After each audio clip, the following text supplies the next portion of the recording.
Welcome back to part 2 of disassembling, cleaning, and reassembling of a Coleman 200a lantern. This part we're going to be cleaning all the pieces that we have tore down in the last part. If you haven't seen the last part, go watch part 1 to show how to disassemble a Coleman 200a lantern. This part, since we're going to be cleaning, I have here on the table everything that we're going to need to start cleaning. So I have a propane camp stove. I just find it easier to do this instead of going into the kitchen using our cooking stove. Some of the parts do smell not great. I use a paintbrush. We will use nail jelly rust dissolver. This is the Loctite brand. We have citric acid. You can find this in the canning section of most grocery stores. We're going to use that for making a hot water bath pretty much to clean most of the brass components. Then I have some glass cleaner, just your standard glass cleaner, whichever one you prefer. That we'll be using that on the globe and the fount and the top hat. Pretty much all the painted surface, we're gonna wipe them down, get all the dust and grime off first, and then after we get all that stuff off, we'll come over here with some of the Meguiar's Ultimate Polish. They have some other compounds. This one is just one that I have. It seems to work pretty good. We'll polish the fount and the top hat. We want to make sure we get all of it off the top hat once we're done, because it can etch into the top hat once you start burning. And this is just my camp stove that I have. I'll just use one of my pots that I regularly use. This one just seems to, it was a good camp stove that I used in the past. So we'll go ahead, we'll move forward and start the cleaning process. All right, so this first step is pretty simple. We're going to get a pot and we're gonna fill it with some water. And then we're just gonna go ahead and get this up to a boil. So we'll turn that up pretty high, get this boiling. And it's good to make sure you do this in a well-ventilated area if you're using a propane like mine. So while we got this heating up here, we are going to go ahead and add in some citric acid. You don't have to add a whole lot. I don't specifically measure how much I put in. I just kind of put a little bit in there.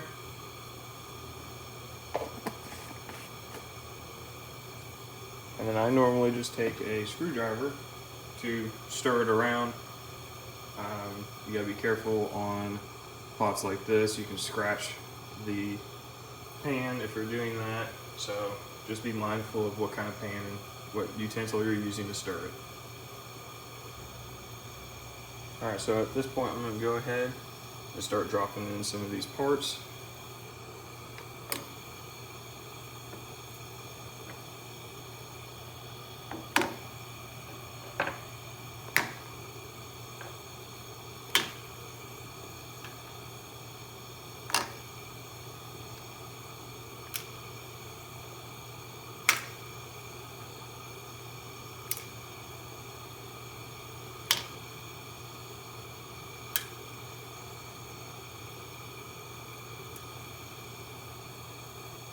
Alright, so I'm going to pull the camera up here. These are all the parts that I have in here. Just try to get the glare out of here from the light. Now all these should be brass except the fuel stem right there. That fuel stem there is part brass and part steel. Now it's okay to put steel in this, but I just go ahead and use the rust dissolver, because the rust dissolver won't let it flash rust after you put it in water and wipe it all down. Another thing I forgot to mention is I use this quadruple zero superfine steel wool to get all this clean after we're done baking it here. That will help remove the rest of the grime that doesn't necessarily come off. And when we're done here, this will leave a pinkish hue on the brass parts, and so we'll use the superfine steel wool to get all that off. So we'll let this sit here for a while. Normally I like to do it for about 10 to 15 minutes. It'll get all this stuff off. And periodically I will go, and some of these parts I will rotate around to make sure that they're all getting a nice even coating on all the parts. You can already see that right there has already started cleaning itself and is presenting that pinkish hue. Alright, so you can see that some of these pieces here, like this back one here, and they still have a little bit of soot on them from being a used lantern, but that will all come off in this next step. So the next step we're going to do, I'm going to let this cool down a little bit, and I'm going to take this over to my sink, and I'm going to use some of that fine steel wool and run it under some water while I clean them. Alright, and for this part we're going to just have a little bit of running water, and then I have all my parts here. I've already got them cooled down, and we'll start cleaning them off.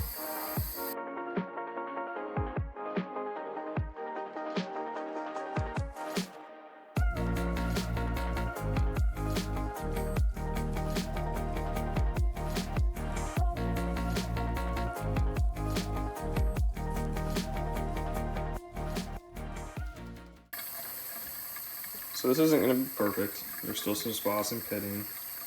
If you leave it in that bath a little bit longer, you should be able to get most of this stuff out.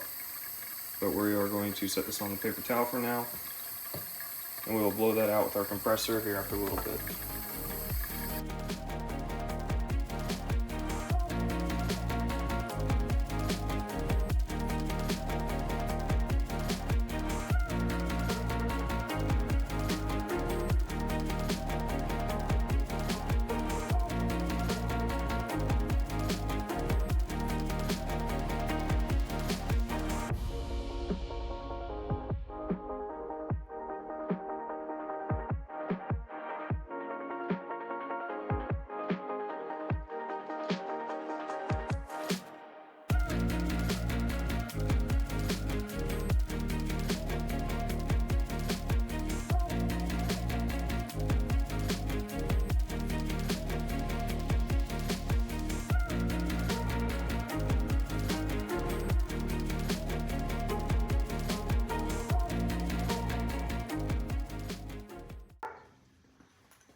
Alright, now that we have our pieces clean, set them off to the side, and we're going to go ahead and take this down and get ready for the next step.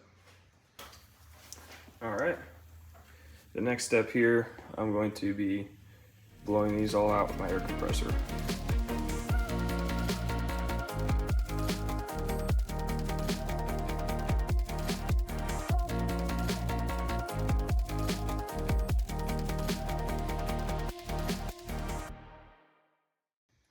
Alright, so all these parts up here are clean. You can already compare this to how it was. So it's already got that nice shiny finish on it compared to the valve. So the next step here, I'm going to be using the navel jelly on all of these pieces here. So some of these pieces you can fit into the container. That one I can't. I can get close, but I'm going to take a pair of pliers and dunk a couple of these in here to go ahead and get these soaking in this.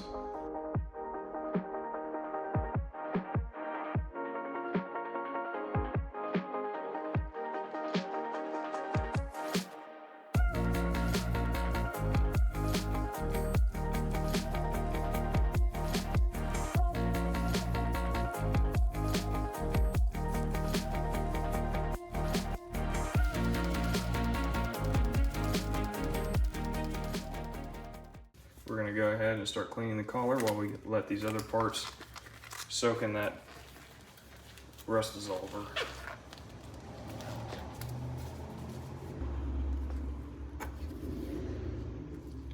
So with the collar, we're going to just take a microfiber cloth.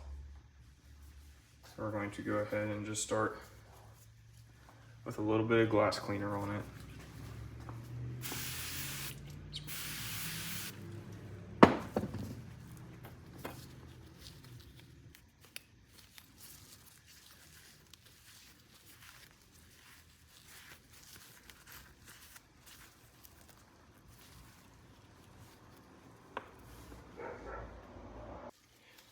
Now I'm going to move over to a little bit of steel wool.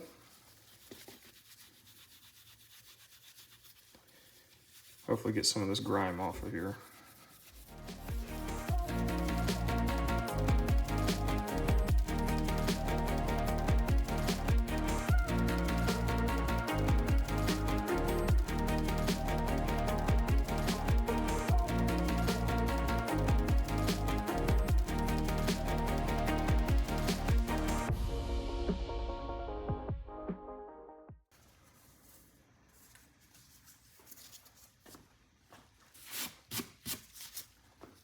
So you can see this cleaned up pretty nice. We're gonna throw a little bit of polish on it, hopefully get some of those swirls out. Just got a little bit of polish here. Gonna dab that all around on here.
Now, if you have some actual metal compound that you can use to polish this, it would turn out better. This is just for mainly clear coat, so it works better on paint. But if you had a buffing wheel and some actual compound, that would work best.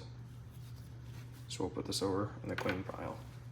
Next, we'll just go ahead and clean the globe. I'd clean this like any other glass, so we'll go ahead and get started on that. I normally like to try to do the inside first and then move to the outside.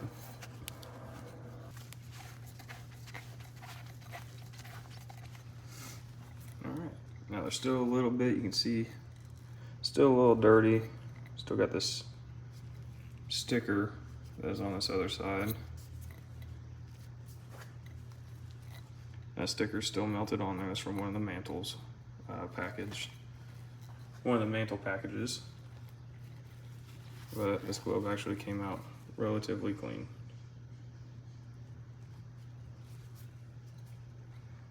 We'll go ahead, spray down the fount, and get started on that.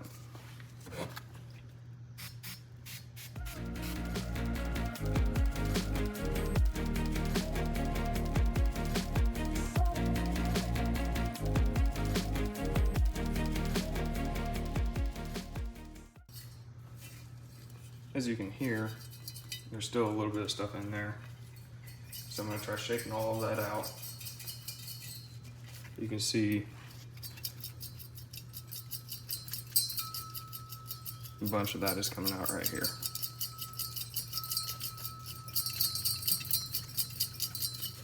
You can see that that is the protective coating on the inside that has been eaten away from that gasoline. So yes, you can run gasoline through this, but it can gum up the generator, and you do not ever want to store it with gasoline in it because it will eat away that protective coating. So I've gotten most of it out. I'll clean that up off the floor later. I'm gonna take some carb cleaner.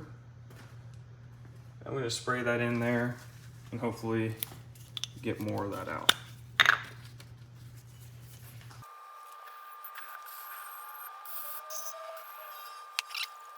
Do that a couple times. Fill it up a little bit. Well, okay.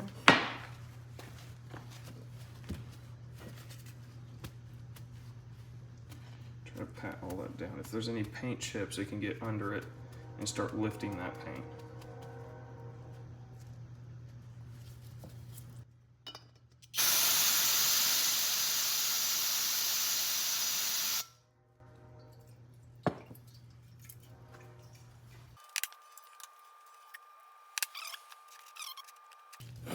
Now we're going to go ahead and add our polish onto this.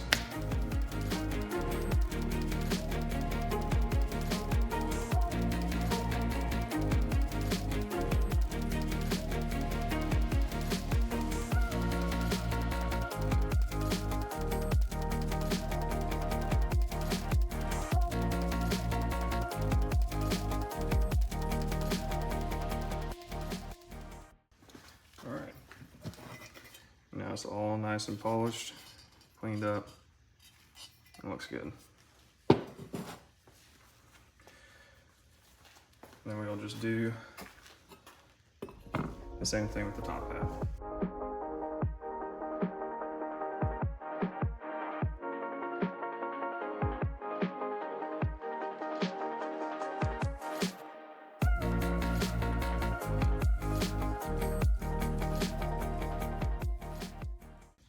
And now that's all a nice shiny finish onto it. So we'll set that over with the clean stuff as well.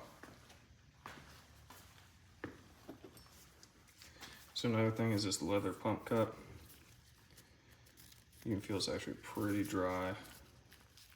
So we're going to soak that in just a little bit of motor oil. Normally you would want neat's foot oil, but I just have a little extra motor oil laying around, so I'll just set that down in there and let that cup soak all that in.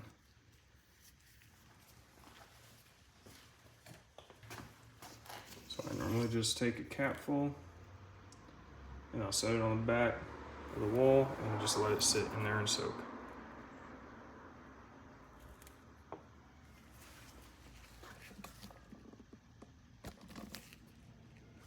So I'll let it sit there and soak, and I'll let that do that overnight.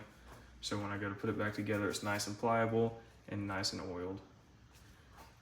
Now the rest of this stuff, I just clean with a little bit of glass cleaner, and that'll get this all cleaned up. The washers are already relatively clean. If they were rusty, I just throw them in that navel jelly.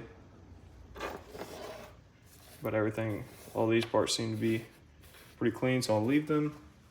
We're gonna go ahead and take this stuff inside and use that steel wool again and wash it off in the sink. All right, so this part, we're just gonna go ahead and start doing the same thing we were doing earlier.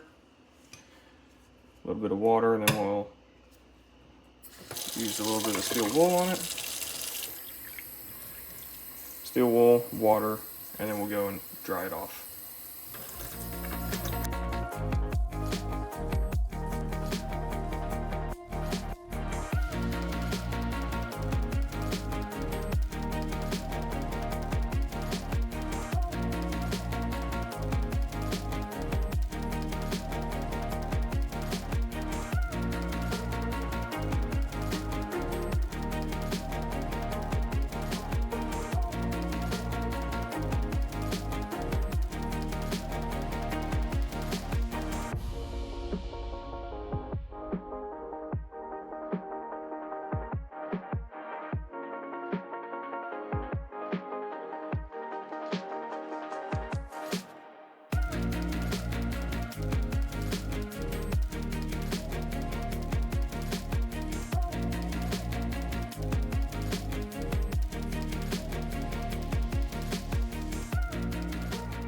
All right, now that I got all these parts out here, I'm gonna go ahead and blow them all out with my compressor. Now these are all blown out. I'm just gonna wipe them down one more time with some little bit of steel wool that's dry, because sometimes they like to flash rust really quickly after applying water to them. So it's important to get these dry relatively quickly after rinsing them off.